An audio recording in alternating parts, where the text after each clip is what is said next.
Well, honour is the subject of my story. I cannot tell what you and other men think of this life, but for my single self, I had as lief not be as live to be in awe of such a thing as I myself. I was born free as Caesar. So are you. We have both fed as well, and we can both endure the winter's cold as well as he. For once, upon a raw and gusty day, the troubled Tiber, chafing with her shores, Caesar said to me, "Darest thou, Cassius, now leap in with me into this angry flood, and swim to yonder point."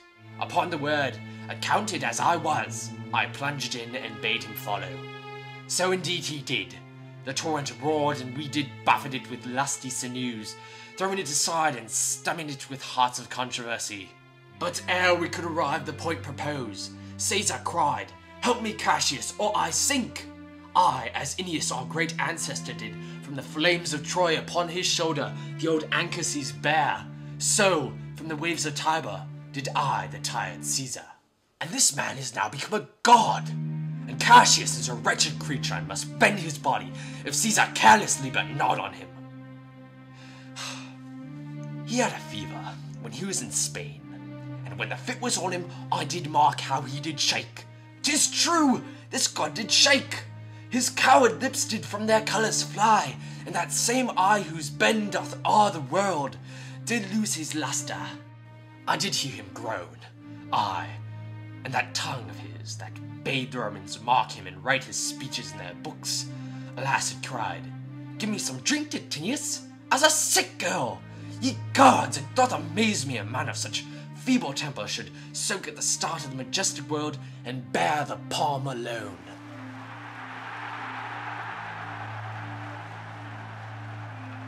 Another general shout. I do believe that these applauses are for some new honors that are heaped on Caesar. Why, man, doth he bestride the narrow world like a colossus, and we petty men walk under his huge legs and peep about to find ourselves dishonourable graves? Men at sometimes are masters of their fates. The fault, dear Brutus, is not in our stars, but in ourselves that we are underlings. Brutus and Caesar. What should be in that Caesar? Why should that name be sounded more than yours? Write them together, yours is its fairer name. Sound them, it doth become the mouth as well. Weigh them, it is as heavy. Conjure with them, Brutus will start a spirit as soon as Caesar. Now in the names of all the gods at once, upon what meat doth this our Caesar feed, that he is grown so great? Age, thou art shamed. Rome, thou hast lost the breed of noble bloods. When went there by an age since the great flood, but it was famed with more than with one man? When could they say till now that talked of Rome, that her wide walls encompassed but one man? Now is it Rome indeed, and room enough, when there is in it but one only man?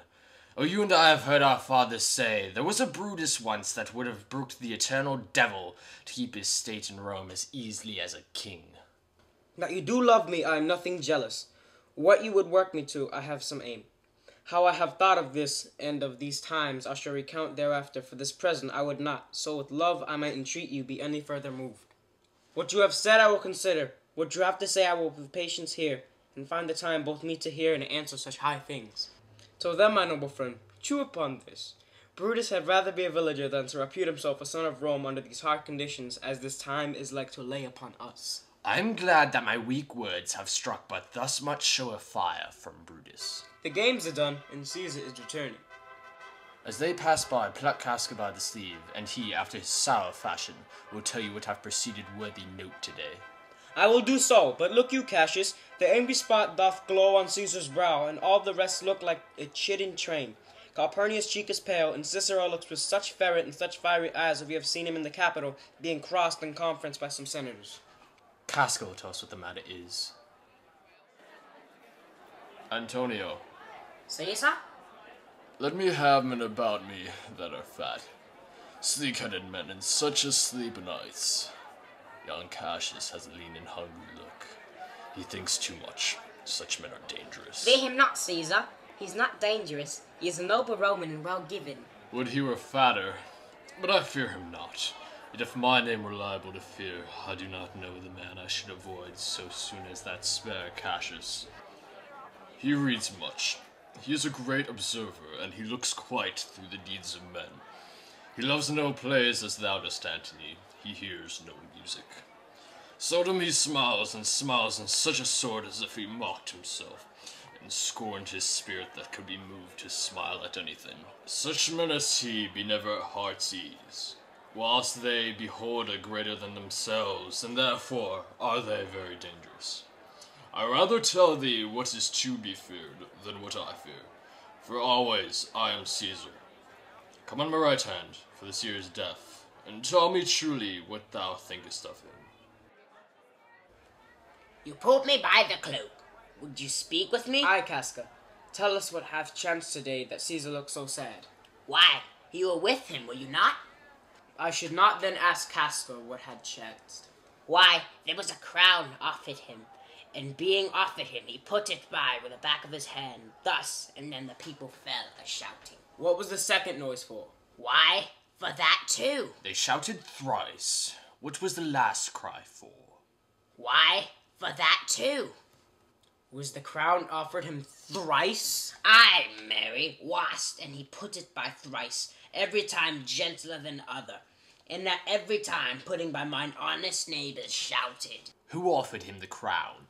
Why, Antony. Tell us the manner of it, gentle Casca. I can as well be hanged as tell the manner of it. It was mere foolery. I did not mark it. I saw Mark Antony offer him a crown, yet it was not a crown neither. It was one of these coronets.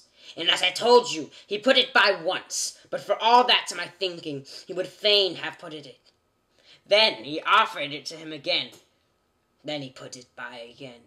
But to my thinking, he was very loath to lay his fingers off of it. And then he offered it the third time. He put it the third time by. And still, as we refused it, the rabblemen hooted and clapped their chopped hands and threw up their sweaty nightcaps and uttered such a deal of stinking breath because Caesar refused the crown, that it had almost choked Caesar, for he swounded and fell down at it. And for my own part, I durst not laugh for fear of opening my lips and receiving the bad air. But soft, I pray you, what did Caesar's wound? He fell down in the marketplace and foamed at the mouth and was speechless. 'Tis very like he hath the falling sickness. No, Caesar hath it not, but you and I and honest Casca, we have the falling sickness. I know not what you mean by that, but I am sure Caesar fell down. If the Tagrag people did not clap him and hiss him according to as they pleased and displeased them, as they used to do the players in the theatre, I am no true man. What said he when he came unto himself? Mary, before he fell down, when he perceived the common herd was glad he refused the crown, he plucked me ope his doublet and offered them his throat to cut. And had been a man of any occupation, if I would have not have taken him at a word, I might go to hell amongst the rogues, and so he fell. When he came to himself again, he said, if he had done or said anything amiss, he desired their worships to think it was infirmity. 3 or 4 wrenches where I stood cried, alas, good soul, and forgave him with all their hearts. But there's no heed to be taken of them. If Caesar had stabbed their mothers, they would have done no less. And after that he came the sad away? Aye, Did Cicero say anything? aye, he spoke Greek. To what effect? Nay, and I tell you that, I'll ne'er look you in the face again. But those that understand them smiled at one another and shook their heads. But for mine own part, it was Greek to me. I can tell you more news too. Marulus and Flavius, for pulling scarves off Caesar's images, are put to silence. Fare you well. There was more foolery yet, if could remember it. Will you sup with me tonight, Casca? No, I am promised forth. Will you dine with me tomorrow? Aye, if I be alive, and your mind hold, and your dinner worth the eating. Good, I will expect you. Do so. Farewell both. What a blunt fellow is this grown to be. He was quick mettle when he went to school. So is he now in execution of any bold or noble enterprise. However, he puts on this tardy form. This rudeness is a sauce to his good wit, which gives men stomach to digest his words with better appetite. And so it is. For this time I will leave you. Tomorrow, if you please to speak with me, I will come home to you. Or, if you will, come home to me, and I will wait for you. I will do so. Till then, think of the world.